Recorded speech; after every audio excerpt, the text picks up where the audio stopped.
From Fox 5, News Edge at 11 starts now. Good evening and welcome to this special web edition of Fox 5 News Edge at 11. I'm Tom Haynes.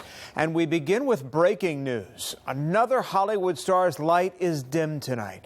Legendary actress Debbie Reynolds, mother of Carrie Fisher, has died just one day after her daughter's death. Good morning to you. Legendary actress Debbie Reynolds has died at 84 years old, one day after her daughter Carrie Fisher passed away. I want to be loved by you. The acclaimed singer, dancer, and actress starred in more than 40 films and countless TV shows. She was also a businesswoman, film historian, humanitarian, and avid collector of film memorabilia. Sweet, precious, pretty baby. Born Mary Frances Reynolds on April the 1st, 1932 in El Paso, Texas, she had her breakout role in the 1950s Three Little Words, but danced her way into film history 2 years later when she co-starred with Gene Kelly and Donald O'Connor in Singin' in the Rain. And singing, just singing in the rain. Her success in the 1950s continued with the affairs of Dobie Gills, Susan Slept Here, and Tammy and the Bachelor. I'm tuckered, and I might give out, but I won't give in. The title role in 1964's The Unsinkable Molly Brown garnered her a Best Actress Oscar nomination, and in between movies and stage shows, she also headlined the sitcom The Debbie Reynolds Show. Debbie Reynolds was married and divorced 3 times, most famously to Carrie Fisher's singer father, Eddie, who left her for Reynolds' good friend Elizabeth Taylor. Over the years, Reynolds amassed a huge collection of movie memorabilia, which she later was forced to auction off due to bankruptcy. In 2011, she told us why so many people find these items so endearing. Well, we all would like to have our favorite movie star live with us, let's say, and be quiet. And it's just nostalgia, and it's for our heart. Reynolds remained active well into her 80s and was recognized for her charity work with a humanitarian Oscar at this year's show. I'm so excited, A Lifetime Achievement Award from the Screen Actors Guild. She's survived by her son, Todd. And turning now to the weather out there. There's a lot of green on the radar tonight. As you can see, Fox 5 Storm Team meteorologist Rich Johnson tracking a line of storms which are headed our way. Rich? That's right, Tom. And looking at the live Fox 5 Viper radar, you can see these showers and some thunderstorms building up. Thankfully, haven't had anything severe in about 4 hours now. The last time we had a severe weather warning was northwest of Huntsville. This line here continues to make its way toward northwest Georgia. You can see over toward Huntsville, still some thunder showers around, but for us, back over to northwest Georgia, still staying dry. Thunder showers should be coming in over the next hour. There's also a wind advisory out as we look at winds picking up behind the cold front. For the North Georgia mountains, the advisory above 1,500 feet, some of the gusts to 45 miles per hour. Here's your forecast as we look at 3 a.m. Some showers and storms primarily over the North Georgia mountains and west of the Atlanta metro. Thunder showers coming in through the Atlanta metro between 3 and around 6 o'clock in the morning. And then by 7, 8 o'clock, those showers and storms quickly rush off to the southeast. And it gets considerably cooler as that cold front brings some chilly air down from the northwest. All right, here's a look at our forecast for tonight. Across North Georgia, most of us will be looking at showers, a few thunderstorms, and isolated storm could be severe, but right now we're just looking at some thunder showers. Temperatures will be dropping off tomorrow afternoon after that cold front comes in. So our high of 59, that's going to be in the early afternoon. The cold air comes in. We'll start to see the sunshine come out as we look at that cold front blast on by. So, Tom, we have some much chillier air on the way. All right, Rich, thanks. A 13-year-old is dead tonight after crashing a dirt bike into Cobb County. Witnesses say that while the teen was lying in the road, somebody else jumped on his bike and then took off. His family is now calling on police to find the person who took that bike. Fox 5's Denise Dillon has our story. Yeah, you can see the balloons and the candles still burning. This is the intersection where the crash happened. And this is where family and friends gathered to say a prayer and remember the teen they all called Red. As balloons rise into the air, tears fall for 13-year-old Jaquez Evans, who everyone called Red. Red, he has a good heart to everybody. He's a good child. I mean, he don't get in no trouble. He just like to ride his bike. The teen was riding a dirt bike down Moreland Avenue Tuesday afternoon when he hit a box truck at this intersection. Witnesses say while everyone was focused on helping the teen, someone else jumped on the dirt bike and took off. Phil Colvin took these photos of the guy on the bike. That's a cold-hearted person who don't have a heart for nobody but themselves. I mean, they probably don't care about life. So they didn't care about his life when they took the bike. Colvin says he went after the guy but couldn't catch him. Now Red's family is demanding police track down the guy who took the dirt bike. You just don't pull up and grab a bike when a child laying down there dying. Do the math now. Find him and you'll find out exactly what went wrong. They say Red knew how to handle a bike. He's been riding since he was 8. Red's mother says she believes he was being chased. My baby was being chased by whoever took that dirt bike, and that's how my baby fell. So this wasn't a freak accident. As police try to find the guy who rode off on the bike, family and friends gather to grieve for the young boy. It would never be another Red ever, no matter what. We all love him. Red would have turned 14 this coming Tuesday. His mom says that will be the day of his funeral. In DeKalb County, Denise Dillon, Fox 5 News. A community joining together tonight to celebrate the life of a former Cobb County educator and band teacher. People gathered at Centennial High School this evening to remember Bill Haynes. Event coordinators held an open mic style story time about Mr. Haynes, along with a video presentation and slideshow about his life. Haynes was killed earlier this month while at a Sandy Springs storage facility. Officials say he was killed by Justin Hess, a man who officers tell us had just killed his own mother and was trying to escape police. We have new video from Atlanta police tonight in a Christmas Eve homicide. Investigators say they're now looking for one suspect and a person of interest.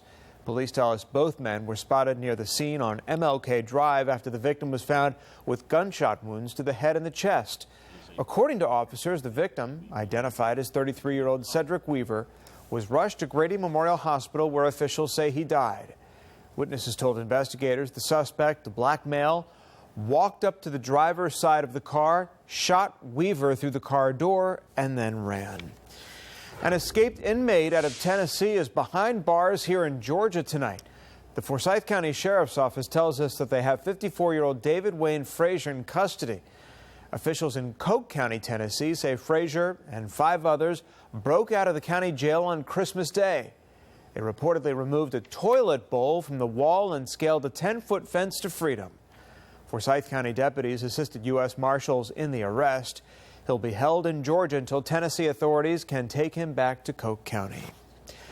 Tonight, the Lamar County Sheriff's Office is searching for a man they say is armed and dangerous and on the run. He got away, officers tell us, after he and 2 other men held up a local convenience store. Officials took those 2 accomplices into custody, but now are searching for that 3rd man. Fox 5's George Franco spoke with Lamar County authorities and has our story.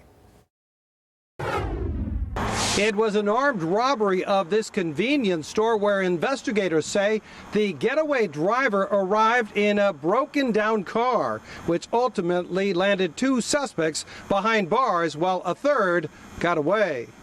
Right here and sticks it in the clerk's face. In the frightening moments involved in this armed robbery where the clerk is handing over cash at the end of a pistol, investigators say he didn't realize the man next to the gunman was the lookout man. He was actually the cousin of the gunman.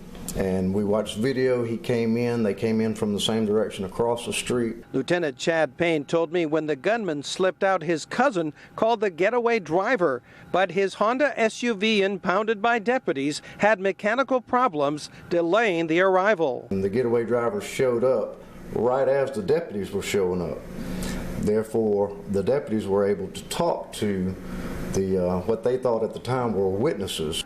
The getaway driver is seen buying transmission fluid. Investigators say he left with the lookout man and gunman who was hiding in the woods. However, Lieutenant Payne says the interaction with deputies ultimately led to the arrest of 33-year-old DeMarcio Stodgill and 25-year-old Deontavius White at a motel in Clayton County. The supposed gunman, 30-year-old Emmanuel Durrell Johnson, got away.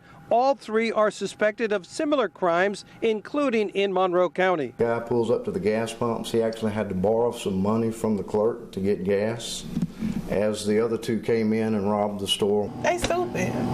They stupid. Instead of getting out, trying to get a job, they want to come and do this. Betty Wilson told me her co-worker, a father and husband, is emotionally shaken but okay. No one deserved to have a gun pointed in their face. No one. Investigators tell us suspect Emmanuel Durrell Johnson is believed to be transient at the moment, hopping from place to place. Anyone with any knowledge of his whereabouts is asked to contact the Lamar County Sheriff's Office. In Lamar County, I'm George Franco, Fox 5 News.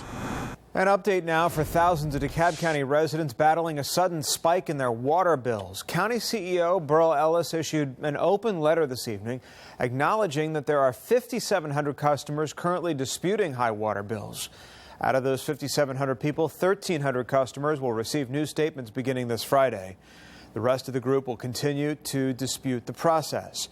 As for the bills that will be sent out December 30th, they'll include an estimate based upon the average usage over the past 12 billing cycles, discard the highest and lowest statements, and CEO Ellis also outlined several possible reasons for the problem in his open letter. You can find all of the information, including the letter, in its entirety on our website at fox5atlanta.com. We have breaking news just into the Fox 5 newsroom. The Texas Army Air National Guard confirming tonight that 2 soldiers have died after a military helicopter crashed into Galveston Bay. Crews have been searching the waters in Pasadena since around 4 o'clock this evening. We're told the Apache helicopter was from the National Guard based at nearby Ellington Field. Witnesses telling our Fox sister station in Houston that they saw the aircraft flying low before it broke apart in the air. Of course, the investigation is just beginning, and there's no word on the cause of that crash. But now I must express my deep disappointment with the speech today of John Kerry. The Prime Minister of Israel slamming U.S. Secretary of State John Kerry during a farewell speech this afternoon. Kerry criticized Israel over its expansion of settlements in the West Bank and East Jerusalem. The Secretary of State was referencing last week's United Nations resolution calling Israeli settlements illegal. The Obama administration opted not to get involved in that UN decision, which infuriated their Middle East allies since the U.S. has historically protected Israel from such action. Resolution 242, which has been enshrined in international law for 50 years, provides for the withdrawal of Israel from territory it occupied in 1967 in return for peace with its neighbors and secure and recognized borders. Secretary Kerry paid lip service to the unremitting campaign of terrorism that has been waged by the Palestinians against the Jewish state for nearly a century. Meanwhile, President-elect Donald Trump and Prime Minister Netanyahu have been trading friendly tweets this evening, with Israel's leader thanking Trump for what he calls his clear support. CBS and related parties are facing a $750 million lawsuit filed by JonBenet Ramsey's older brother, Burke. This after a TV series that concluded that he killed his sister. In a lawsuit filed today, Burke Ramsey claims that the network, its production company, and the experts interviewed in the series on the unsolved murder ruined his reputation. The CBS spokesperson declined to comment on the lawsuit. The 6-part series aired in September, just before the 20th anniversary of JonBenet's death. The 6-year-old was found dead in the basement of her family's Colorado home in 1996. And we'll leave you on a happy note tonight. A New Jersey woman and her 5-year-old granddaughter have been found alive in Virginia. The two disappeared during a road trip on Christmas Eve. A man walking through the woods in rural DeWitt County found the 71-year-old and the child in their vehicle late this evening. Both have been taken to the hospital to be checked out. Well, thanks for joining us for this special web edition of Fox 5 News Edge at 11. Stay connected to Fox 5 around the clock. Check us out on social media anytime at Fox 5 Atlanta on Facebook and on Fox 5 Atlanta on Twitter. And subscribe to our Fox 5 Atlanta YouTube channel. And be sure to wake up with Good Day Atlanta starting at 4:30 tomorrow morning. Have a great night.